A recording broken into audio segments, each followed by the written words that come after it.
we haven't met, my name's Terry Smith. I'm the lead pastor here.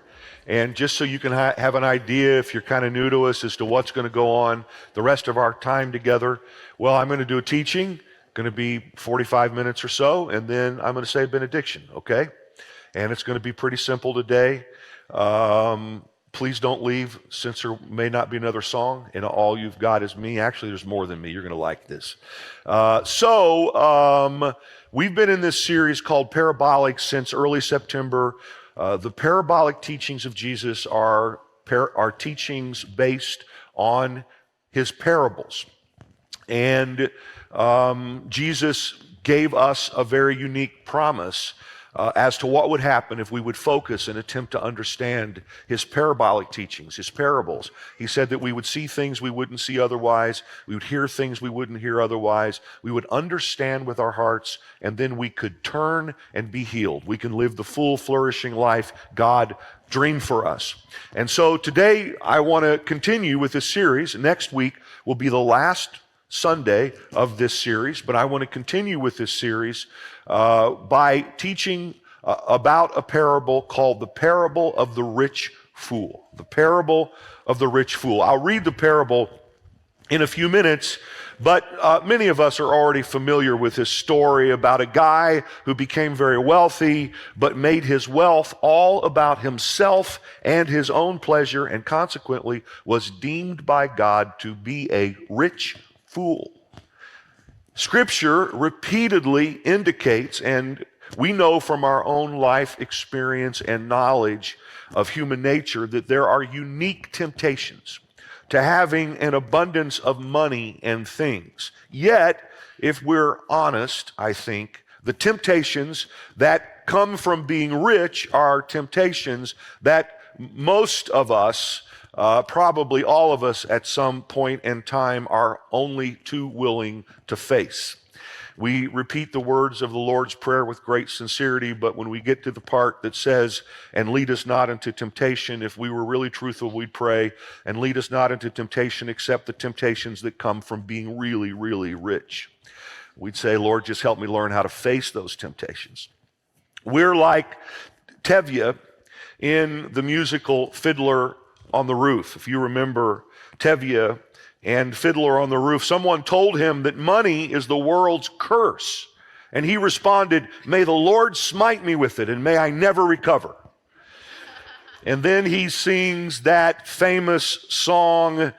Well, what does he sing? If I were a rich man,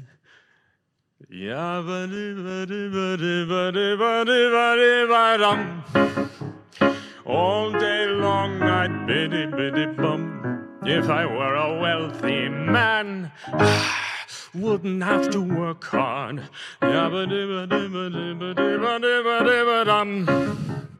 If I were a biddy biddy rich, idle diddle diddle man, I'd build a big tall house with rooms by the dozens right in the middle of the town.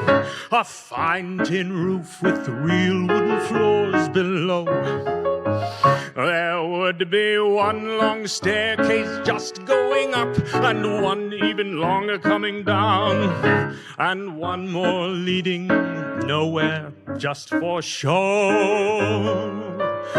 I'd fill my yard with chicks and turkeys and geese and ducks for the town to see and hear, squawking just as noisily as they can. And each loud ba-geek and ba-gawk and gobble and honk would land like a trumpet on the ear, as if to say, "Here lives a wealthy man." If I were a rich man, yabba-dibba-dibba-dibba-dibba-dibba-dibba-dum, all day long I'd biddy-biddy-bum. If I were a wealthy man, I wouldn't have to work hard. Yabba-dibba-dibba-dibba-dibba-dibba-dibba-dum. If I were a bitty, bitty rich, idle, diddle, diddle, diddle man. I see my wife, my gold, looking like a rich man's wife with a proper double chin, supervising meals to her heart's delight. I see her putting on airs and strutting like a peacock. Oh, what a happy mood she's in! Screaming at the servants day and night. Da-da! Skippy-da-da-da! The most important men in town will come to fawn on me. They will ask me to advise them like Solomon the Wise. If you please, Rabbatavia, oh, pardon me, Rabbatavia, posing problems that would cross a rabbi's eyes. Yada-dee-da-da, yada-dee-da-da-da. And it won't make one bit of difference if I answer right or wrong. When you're rich, they think you really know. If I were rich, I'd have the time that I lack to sit in the synagogue and pray, and maybe have a seat by the eastern wall. And I discuss the holy books with the learned men 7 hours every day. That would be the sweetest thing of all.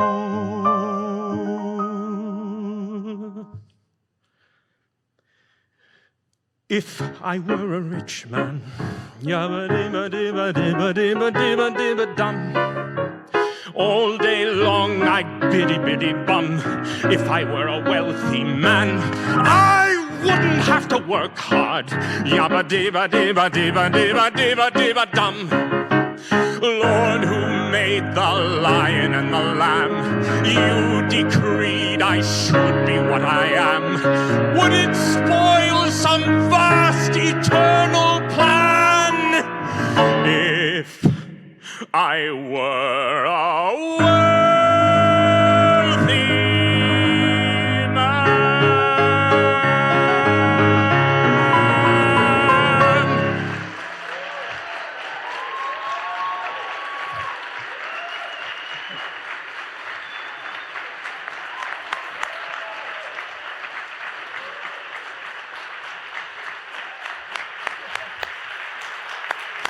Ladies and gentlemen, Adam Monley. He starred as Javert in Les Mis on Broadway and many other roles. Justin Hornback, who has conducted and played for all kinds of, like Bette Midler and Hello Dolly. What are you doing now? Funny Girl right now, conducting and playing. Thank you guys so very much.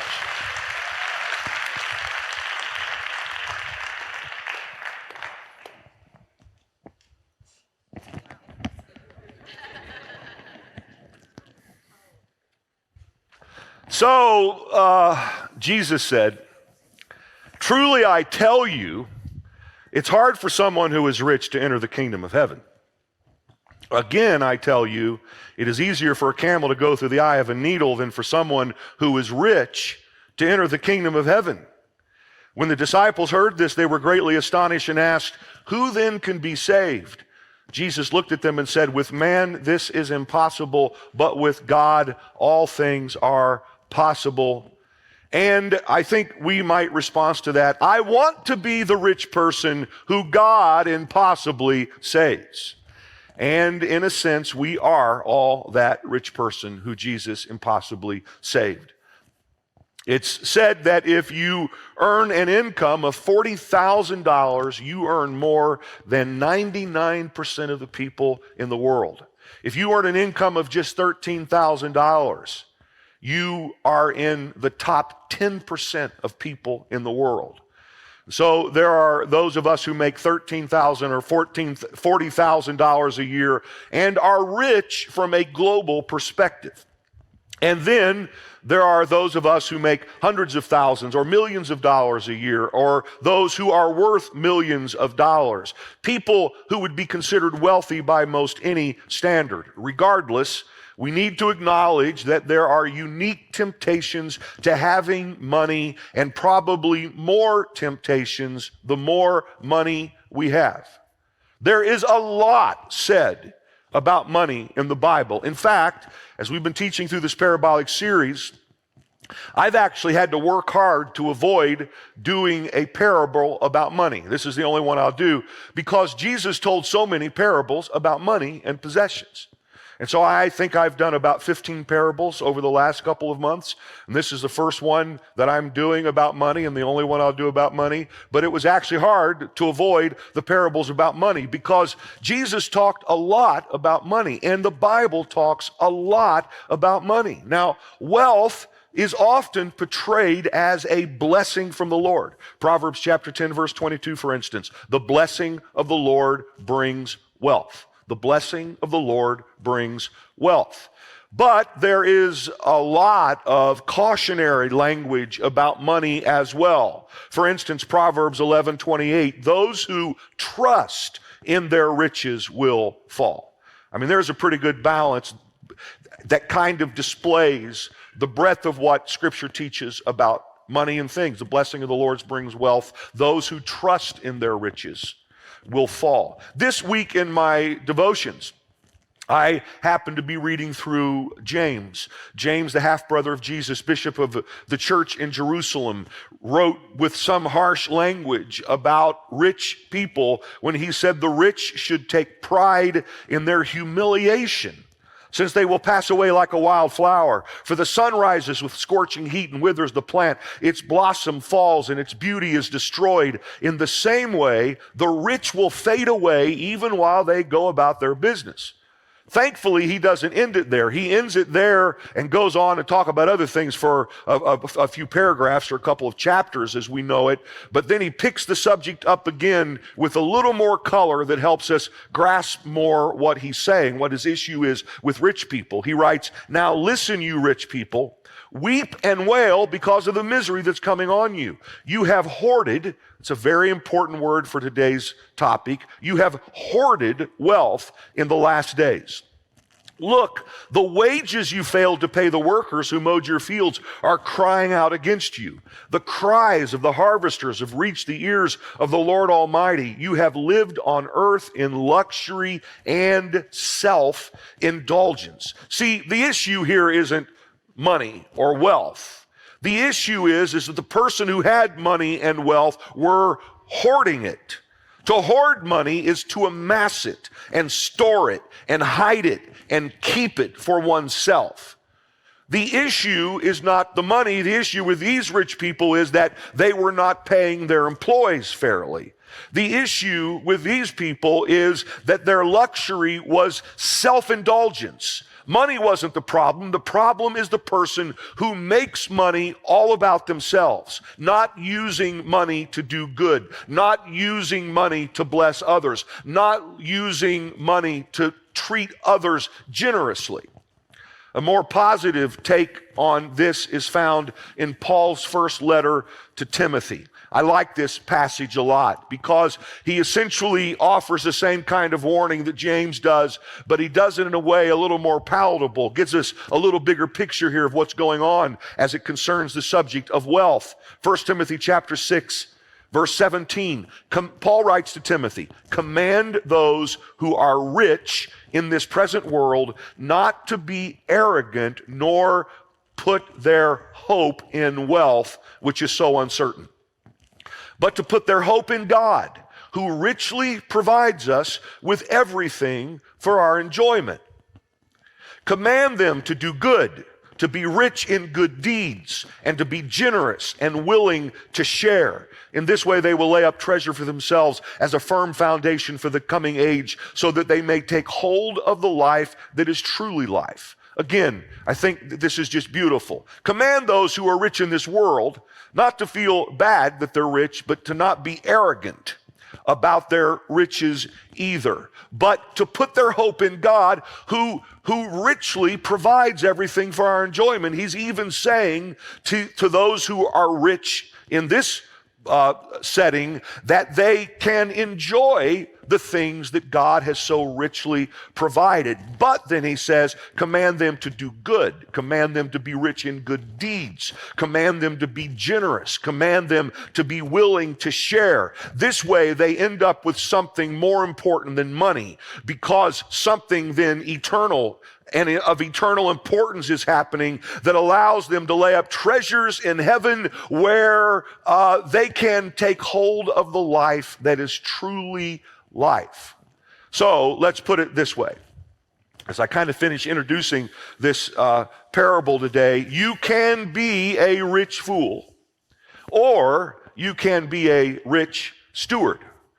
And so let's dig into the parable of the rich fool for a few minutes to explore this idea further. Here's the parable, Luke chapter 12, verses 13. First of all, it's set up with these words. Someone in the crowd said to Jesus, "Teacher, tell my brother to divide the inheritance with me." Jesus replied, "Man, who appointed me a judge or an arbiter between you?" Then he said to them, and this is in line now with the larger context of what's going on in this section of Luke. Then he said, watch out, be on your guard against all kinds of greed. Greed is about going after money the wrong way with a lack of faith, thinking that the more you get, the more you hoard, the more you keep is somehow better.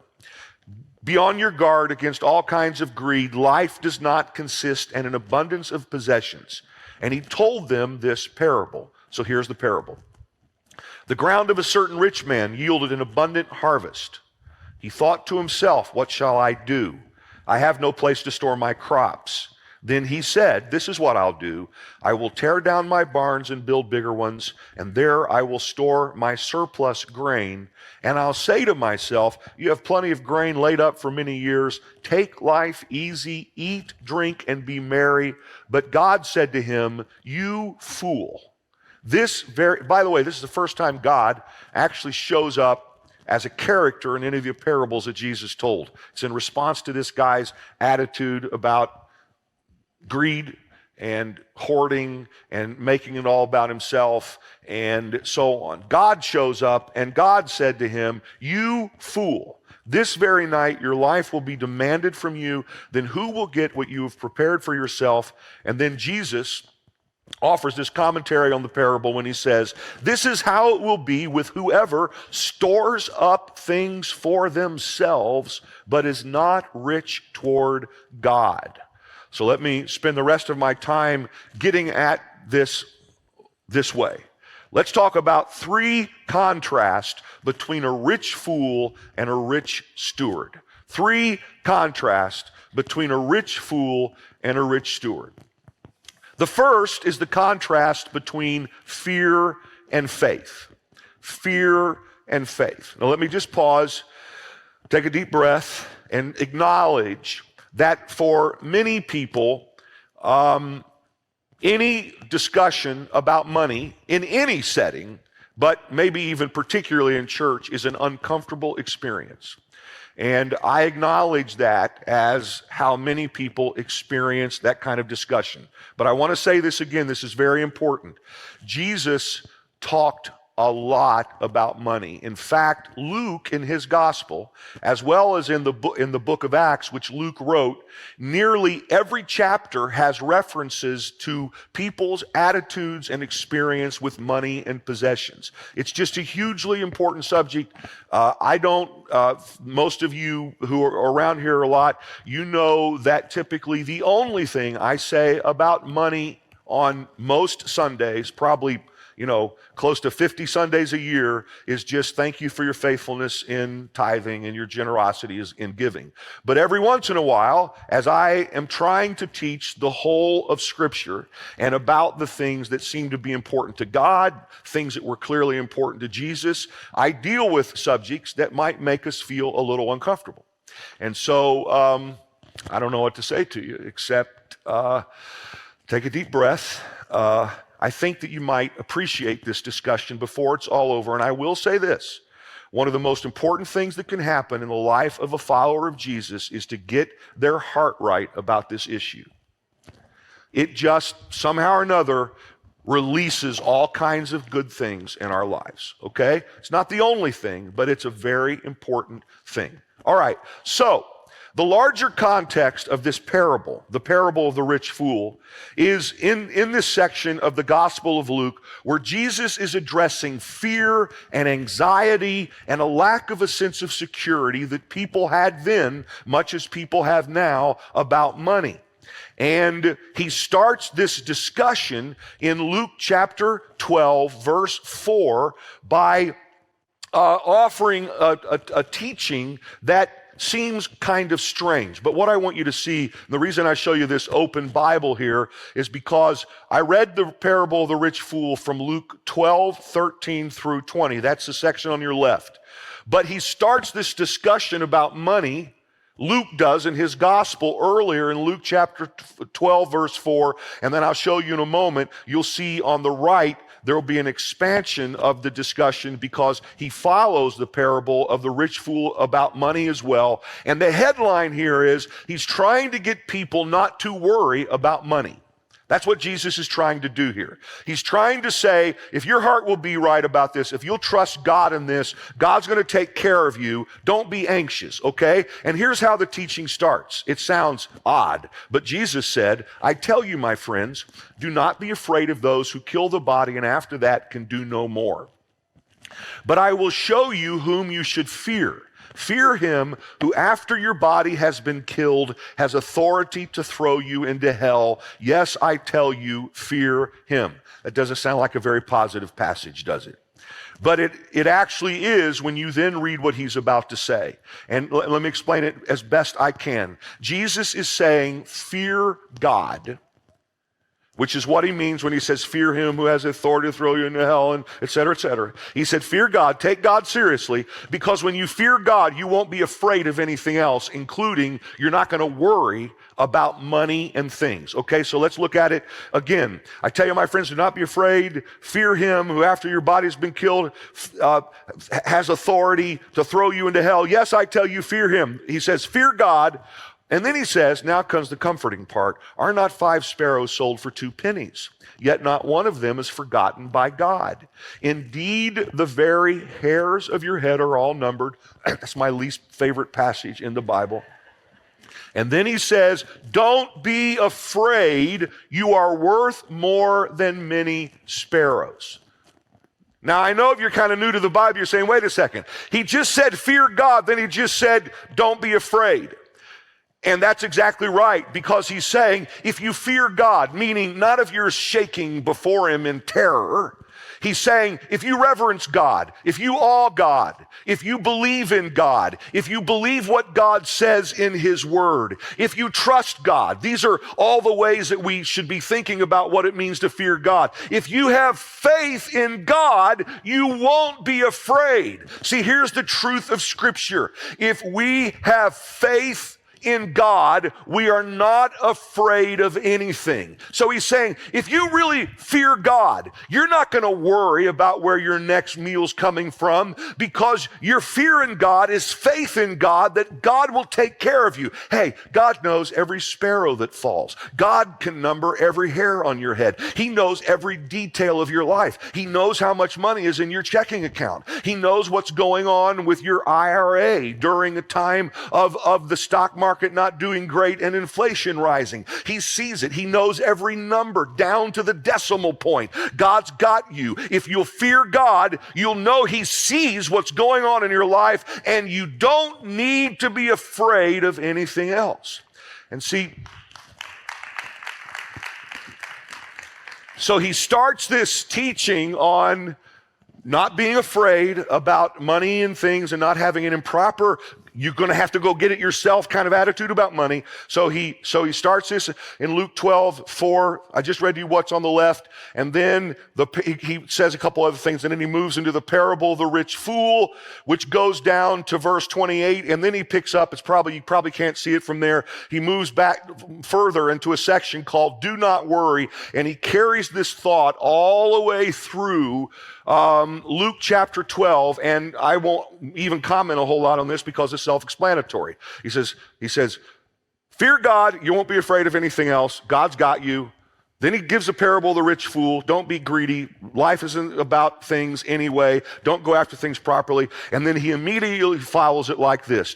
Then Jesus said to his disciples, therefore I tell you, do not worry about your life, what you will eat, or about your body, what you will wear. For life is more than food, and the body more than clothes. Consider the ravens. They do not sow or reap.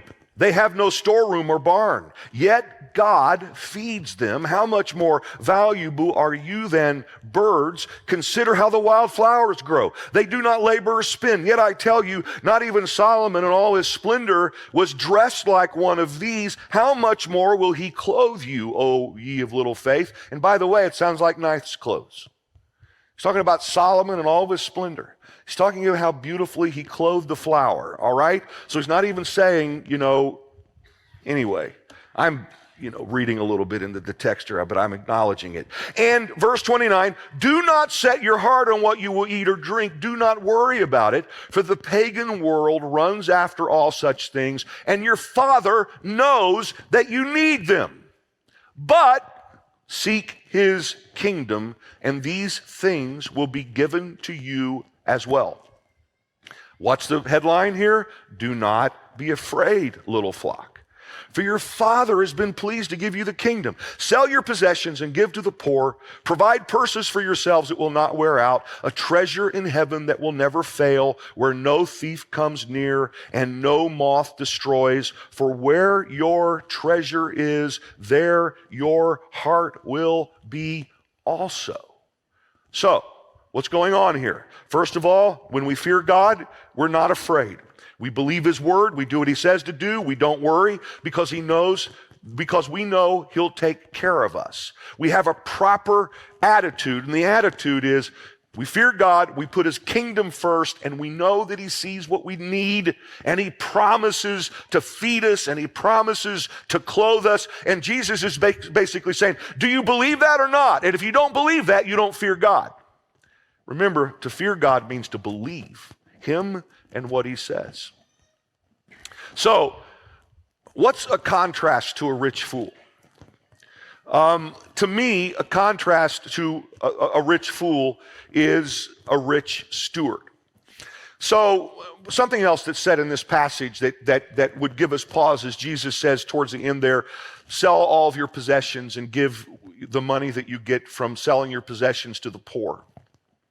And it's important always, guys, to look at anything that's said in Scripture in its proper context. And its proper context has to do with what's going on around it. It also has to do with the bigger picture, in this case, of what the New Testament teaches, the bigger picture of what the whole of Scripture teaches. And it's clear in the whole of Scripture that we are not all literally called to sell our possessions and to take the money and to give it to the poor. In fact, it's interesting here. Jesus is saying, I'm going to give you what you need. I'm going to clothe you, and I'm going to clothe you really nice. It's going to look better than, he's kind of like he's saying, I'm the best personal shopper you have ever had, because I can clothe you better than Solomon was clothed, I'm going to take care of you. Okay, he's telling them that if they fear him and put him first, he's going to give them what they need, and even more, he's going to give them what they want. This idea of selling our possessions speaks of an attitude of the heart that says, I hold loosely to what I have. I acknowledge it came from you. I'll do with this whatever you ask me to do. It's about our heart being right. And he may ask someone here to sell all their possessions and give it to the poor. If he does, you need to do that. If you fear God, you'll do that, and you won't be afraid of the repercussions of having done that. For most of us, though, he just wants our heart to be right about money and things, and for us to not be attached to them, but to hold those things loosely. Okay? So, rich fools, rich stewards. Couple of examples today. Actually, I'm going to run out of time. I'll go ahead and tell you that. And so I was going to do 3 examples of rich stewards. I'll only do 2. One of them is Richard Stearns. Richard Stearns was the CEO of Parker Brothers, the CEO of Linux. Very successful, made a lot of money, had a heart for the poor, felt called to leave Linux and to become the president of World Vision, the largest Christian charity in the world. He still was a wealthy man, but his income was dramatically sliced, and everything about his life changed when he made this decision. He writes a couple books that are just fabulous, and because he had to deal with, I think, his heart about giving up so much income in order to go do what he felt like God called him to do, he writes a lot about money and how it affects us. And here's a section where he gives a beautiful example of what I would call a rich steward as opposed to a rich fool, someone who fears God, someone who seeks the kingdom first, someone who's not afraid and doesn't worry about money. But he had to go through a process to get there. All right. He's actually writing about tithing here. He writes, I have often thought of the tithe in a different way, as a kind of inoculation against the power that money can sometimes hold over us. Guys, if you hold tightly to money, it'll mess you up. By cheerfully giving away, I'm back to Stearns, a small portion of our money, we become immune to the corrupting power it can have on our lives. When we tithe, not out of obligation, but out of love and obedience for God, we are making the bold statement that money has no power over us. And then he tells this great story. In 1987, the largest single-day stock market crash since 1929 took place. In one day, Renee and I, his wife, lost more than 1/3 of our life savings and the money we had put aside for our kids' college education. I was horrified and became like a man obsessed, each night working past midnight, consumed with anguish over our lost money. One night, Renee came and sat beside me. Honey, she said, this thing is consuming you in an unhealthy way. It's only money. We have our marriage, our health, our friends, our children, and a good income, so much to be thankful for. You need to let go of this and trust God. She suggested we stop and pray about it, something that hadn't occurred to me. So we did. At the end of my prayer, to my bewilderment, Renee said, now I think we need to get out the checkbook and write some big checks to our church and the ministries we support. We need to show God that we know this is His money and not ours. And he says, I was flabbergasted at the audacity of this suggestion. But in my heart, I knew she was right. So that night, we wrote some sizable checks, put them in envelopes addressed to various ministries, and sealed them. And that's when I felt the wave of relief. We had broken the spell that money had cast over me. It freed me from the worries that had consumed me. I actually felt reckless and giddy. And I prayed, God, please catch us because we just took a crazy leap of faith, and He did. That's the way a rich steward thinks about things. What are you afraid of? God. Meaning, I respect Him, I awe Him, I reverence Him, I believe in Him. What are you seeking first? His kingdom. And how do you feel about that? Peace. Because I'm not going after it. I'm holding it like this. All right. So it's interesting to me, and a couple more things before I move to my next point. So when Jesus told this parable, the rich fool, He was responding to a question that he related to greed. And He said to him, Luke 12:15, watch out, be on your guard against all kinds of greed. Life does not consist in an abundance of possessions. What is greed? Greed is a lack of faith. Greed is, I'm going after this thing to accumulate things for myself. And, the person who has more toys wins and all that kind of thing. Greed. Be on your guard. Life does not consist in an abundance of possessions. But it's interesting to note that on one hand, Jesus is saying that if we put Him first, He will give us what we need and more. But at the same time, He's warning against greed. See, there's this fine balance between having an appropriate desire for more and having a desire for more that's obsessive and that has at its root a lack of faith and greed. It's like, this is the best way I can figure out how to say it, it's good to want more.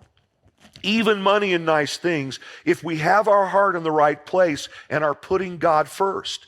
But if we just want it for our own pleasure and self-indulgence, we are fools. Hey guys, in this time of financial uncertainty, in this time of rampant inflation and ever higher interest and talk of perhaps a coming recession, don't resort to fear. Don't resort to fear. Fear God. Do not fear anything else. And know if you put him first, he'll take care of you. And your heart's going to be right in a way that's very important to everything else in your life. Okay, here's the second contrast between a rich steward and a rich fool. It's the difference between thinking it's mine and thinking it's his. Much of a proper view of money in Scripture comes down to a question of ownership. Who owns what you have? Do you own it or does God own it? See, God wants us to remember where our wealth comes from. Jesus, when he started this parable, said the ground, emphasis on ground, of a certain rich man produced an abundant harvest. The ground of a certain rich man produced an abundant harvest. See, the ground produced it, not this man. It didn't mean he didn't work hard, but God created in the ground the ability to produce, in this case, a crop that brought this man great wealth. So in its origin, in its source, God created the ground that was able to produce this wealth. There are a lot of factors to consider in the creation of wealth, including our own hard work, but ultimately our money and possessions come from God. Deuteronomy chapter 8, verse 17 is a beautiful passage. God says, you may say to yourself, my power and the strength of my hands have produced this wealth for me, but remember the Lord your God, for it is he who gives you the ability to produce wealth. Whatever you have, God gave you the ground, he gave you the gifts, he gave you your mind, he gave you the opportunity, he gave you the relationships. See, if you really fear God, you believe that. And you know then that you are not the source, ultimately, of your own success. And that what your success produces is not yours. It's like King David said in a very famous passage in the Chronicles, he's receiving an offering for a temple that he's leading his son Solomon to build. And he says, but who am I and who are my people that we should be able to give as generously as this? Everything comes from you, and we have given you only what comes from your hand. Now, that's how a rich steward thinks. But the way a rich fool thinks is like this fool, God called him that. What this fool said in Luke chapter 12. Notice the number of times he uses personal pronouns in this parable. Luke chapter 12, verse 17, notice the only person he thinks to is himself, and the only person he talks to is himself, and the only thing he's doing anything for is himself. He thought to himself, what shall I do? I have no place to store my crops. Then he said, this is what I'll do. I'll tear down my barns and build bigger ones, and there I will store my surplus grain. And I'll say to myself, you have plenty of grain laid up for many years. Take life easy, eat, drink, and be merry. But God said to him, you fool, this night your very life will be demanded from you. Then who will get what you have prepared for yourself? Of course, this leads to the idea of stewardship, one of the most important life principles I can possibly share. The idea of stewardship says that we are stewards of God's property. A steward understands that God is the owner of all we are and have, and that we are stewards of God's property. It's not mine, it's his. This is where we have to start in our thinking about any discussion of money and things. It's not mine, it's his.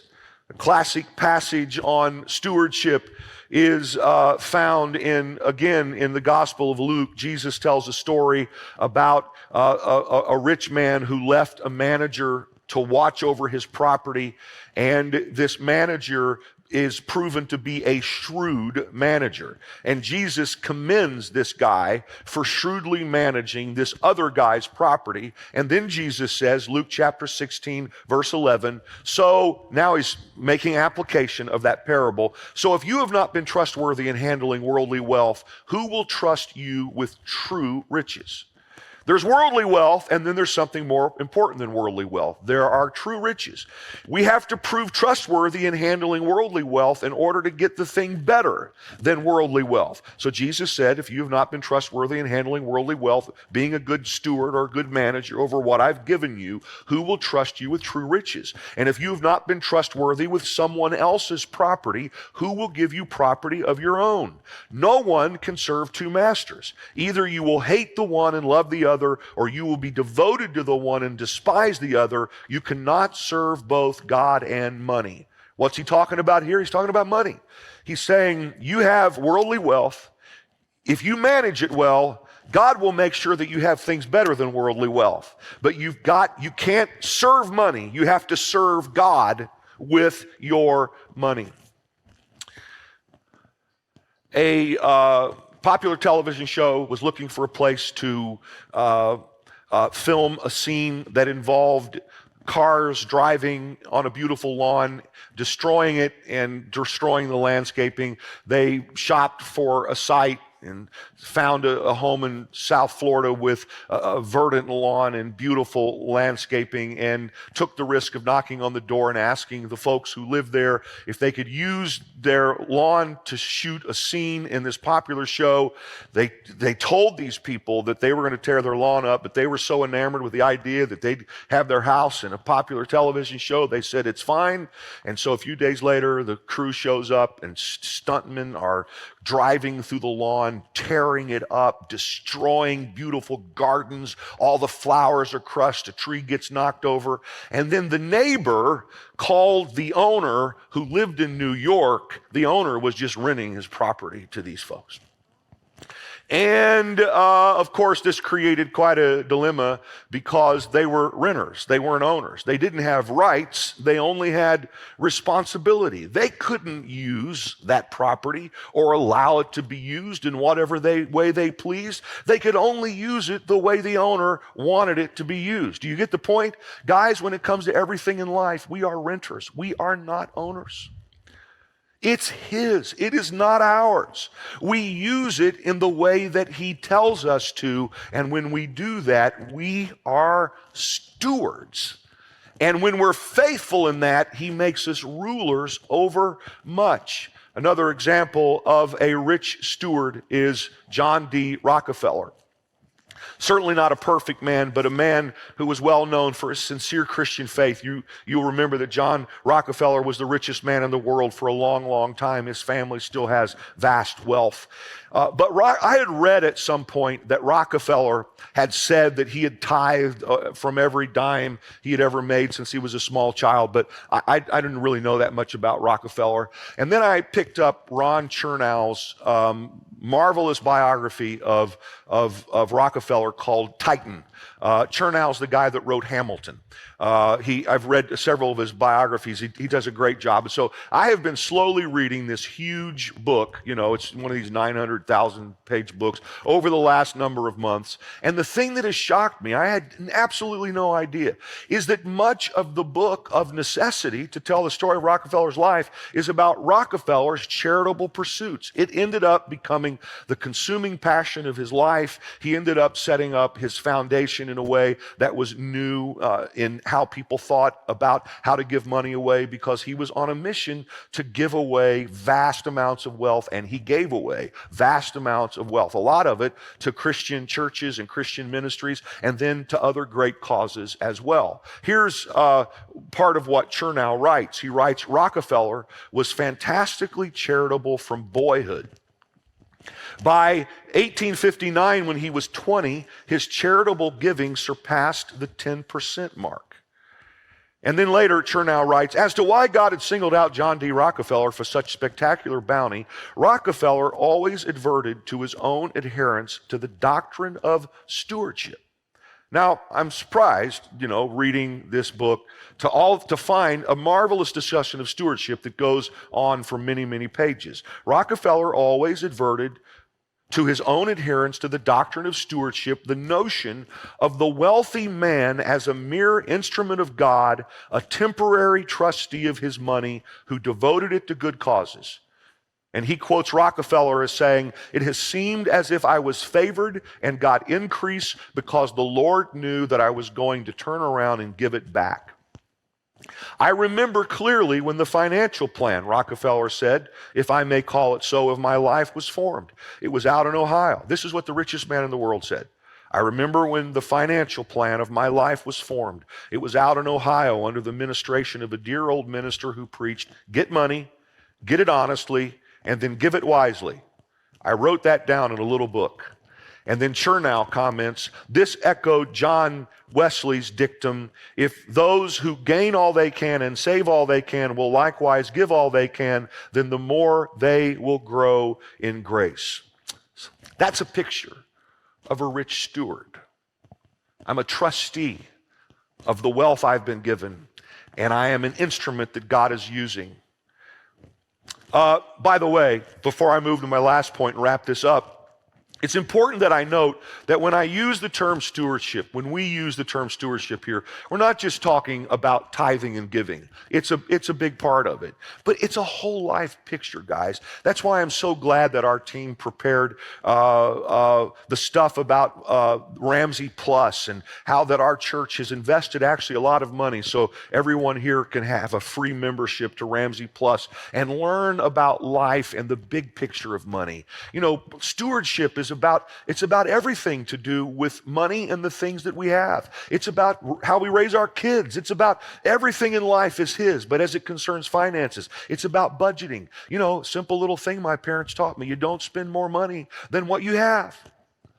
That's a big, so how do you know what you have? You have to budget. It's about saving as opposed to hoarding. Hoarding is about amassing things for myself. Saving is about being in a position where I can have financial freedom, so I can be obedient to God about things in my life without the worry of money. Do you understand the difference? That may be, I had a guy stop me out in the lobby a little while ago, has a world-class education, an MBA from an Ivy League school, and he's thinking about what to do with the rest of his life. And he's feeling called to do something in the world of charity. But he said to me, I don't have enough money yet to be able to make that decision. Do you understand? So we save so that when we're feeling called to do things, we can go do the thing without having to worry about money. So that's different than hoarding, see? Or we save so there's financial freedom in other ways. We save because we know at some point we're going to feel a tug on our heart to give a lot of money to this or that, and if that tug comes, we have it there to do. So financial stewardship is about budgeting. It's about saving. It's about investing. It's about insuring yourself against loss. It's about all kinds of things. It's about not getting into consumer debt. It's about getting out of debt. It's about not using a credit card that you can't pay off at the end of the month because the interest rates are exorbitant, sinful, and unjust. And so you can't be controlled by that, so you don't do that. You cut those things up if you can't pay them off at the end of every month, right? I'm saying things I know you know, but I feel like I need to say it because I want you to know that the stewardship discussion is about this whole picture of being managers of what's God's in our life. And then finally, let me say, someone started to clap. That never happens during a money sermon. I'll take it. I need it, in fact. I think I'm just going to sing, if I were a rich man. It's the last time I saw you guys respond to anything, but hey, I'm going to get over it. I'm kidding, kind of kidding. Here's the third thing, and I'm going to wrap this thing up. It's hoard versus honor. The contrast between a rich fool and a rich steward. The third is hoard versus honor. The way to be a rich steward rather than a rich fool is not to hoard things for ourselves, but to be rich toward God. How do we know that? That's what Jesus said in this parable. God said to him, the rich fool, you fool, And then Jesus said, this is how it will be with whoever stores things up for themselves, but is not rich toward God. Now, I want to note, guys, I'm going to be very clear. I'm going to be very straightforward about this. The idea of being rich toward God in this parable is specifically about money. That's what the parable is about. Without question, there are many ways that we can express generosity. We can be generous with our time. We can be generous with our talent. We can be generous in our attitude towards others. All of those are very important parts of what it means to follow Jesus. But that's not what this parable is about when it's talking about being rich toward God. It's talking about money. I think sometimes people believe they can be generous in a variety of ways, but tight-fisted with money and still be considered a generous person. And I, from my understanding of Scripture, question that assumption. Now, I'm not God, so I can't offer judgment on it. I can only say, I don't see that. Part of living a generous life is not being tight-fisted with money. I donate my time, but I'm holding on to this. Jesus talked a lot about that because where our treasure is where our heart is. This parable is about money, and to be rich toward God here is to be generous with money. Now again, don't misunderstand me. We can be rich toward God with our time. We can be rich. I'm not saying that that's not true. I'm just saying that's not what this parable is about. And I'm teaching about this parable today. It's about money. One of the unavoidable teachings of Scripture is what Jesus said later in this section when he said, your heart will be where your treasure is. We know that we have our hearts right about God and money when we are rich toward God and honor God with our wealth. Classic passage, and guys, I'm almost finished. Proverbs chapter 3, verse 9. Honor the Lord with your wealth. Honor the Lord with your wealth, with the first fruits of all your crops. Then your barns will be filled to overflowing, and your vats will brim over with new wine. There are always blessings associated with this kind of way of thinking and this kind of lifestyle. How do we honor God? According to this text, we honor God. I'm talking about Proverbs 3, 9 through 10, as well as Luke, New Testament, Old Testament, life principle. We honor God when we make him first with our money. This is why tithing and giving is considered to be an act of worship. By the way, one thing, probably over 90% of us who are part of TLCC do the bulk of our tithing and giving online or texting or Sharon and I do auto withdrawal. So when we get paid, the first thing that happens is the bank automatically withdraws 10% plus offerings from our account. But the thing that, as wonderful as that is, and I'm glad that that's what so many of us are doing, it's what we should be doing, is that we're not mindful about it. It used to be, if you were raised in a church like I was, they made a big deal about the offering every week. I think sometimes spent too much time on it, but nonetheless, I appreciate the value they put on the idea that people were worshiping God by their tithing and giving. It was an act of worship. So you'd fill out an offering envelope and you'd put that money in there, and sometimes they'd have you hold it up and say some prayer, but it was an act of worship, see? And I'm thinking this week, a little convicted as I'm reading this, that when I look at that auto withdrawal thing coming out of our account, that I need to be mindful of the fact that represents an act of worship. It's a big deal. It's a big deal for someone to say, I'm taking a portion of my income, and God, I am honoring you. I'm doing this as an act of worship. See, when we worship God with money, we prove that we do not worship money. When we worship God with money, we prove that we do not worship God with money. The fundamental activity of honoring God with our wealth is to bring him the first fruits. That's what Proverbs 3 teaches us. Honor the Lord with your wealth, with the first fruits of all your crops. And this is a good opportunity to remind us of this, that it's commonly understood that the first fruits is a reference to the tithe. Tithe literally means 10%. That's what the word actually means. It means 10%. And a tithe is the first fruits of one's increase or income. The first fruits are the first and best. We give God our first and our best. This is how we honor him. It's part of how we show we fear, we believe in him. And Scripture indicates that the act of tithing tells us that we put God and his kingdom first in our lives. I love the paraphrase of Deuteronomy 14:23, which says, the purpose of tithing is to teach you to always put God first in your lives. And whereas Scripture teaches that everything we have is his, it also teaches us that the tithe is not to be touched or used by us except to return it back to him to use for his purposes. This is really important. Leviticus chapter 27. By the way, why is there so much in the early part of Scripture, the Pentateuch, about this? Because they're trying to explain what Abraham started doing under faith before the law. He tithed in response to his covenant with God. Moses came along and gave shape and form and substance to that, explaining what a tithe was. Jesus came along in the New Testament and said, you should tithe. Yes, he offered it as a moral imperative, while having your heart right about other things as well. But here's a classic passage when we learn about what a tithe is. A tithe of everything from the land. The land produced crops, which was their form of money in an agrarian culture. A tithe of everything belongs to the Lord. It is holy to the Lord. What's holy to the Lord? The tithe.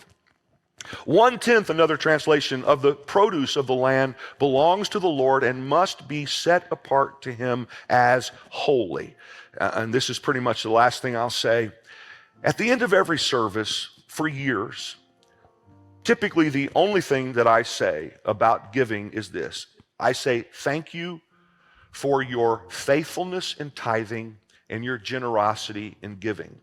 I had someone ask me last week why I use those specific words, and I thought it was worth explaining. You hear me say it so often, and here's where this comes from. This is what I was taught as a child by my parents, by the church I was raised in. It's what I've practiced my whole life. I'm so grateful. I'm so blessed beyond anything I ever could have imagined, and I think my parents putting this in me is a big part of some of the blessing that I've received in my life, okay? And this is part of what I was taught, and the more I study Scripture, the more I believe this to be true. You cannot be generous with a tithe. A tithe is a tithe. A tithe is 10%. So a little kid in K-Port who has they get a $5 allowance, which is a lot more allowance than I got when I was a kid, but they get a $5 allowance, and they put 50 cents in, and they say, this is my tithe, is the same as someone who gets $1 million bonus and tithes $100,000 on the bonus. A tithe is a tithe is a tithe is a tithe. A tithe is a tithe.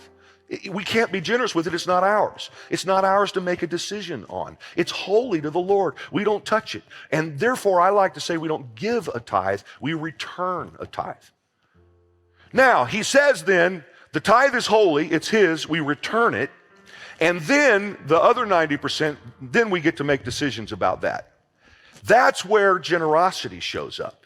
It's when we, from the part that's ours, it's his, but you understand, he's saying you can do with this, it's up to you what you do with this. That part, that's where I get to make decisions about generosity. It's not what he already says is his, it's what he says is mine that I get to turn around and say, hey, I want to give this to you and your purposes because this is generosity. This is so important to what's going on in our hearts, guys. The tithe and giving is how God's work gets done on the earth. It's how God decided to finance his kingdom business in the earth. That's how it happens. And without question, that's an important part of what's happening in any local church, that you hope that people are faithful and generous so you can fulfill the mission of the church. But just as important, and maybe more important for us as individuals, is it's a key way that God's work gets done in our hearts. This is for many people. This presents a crisis of faith. And that's okay.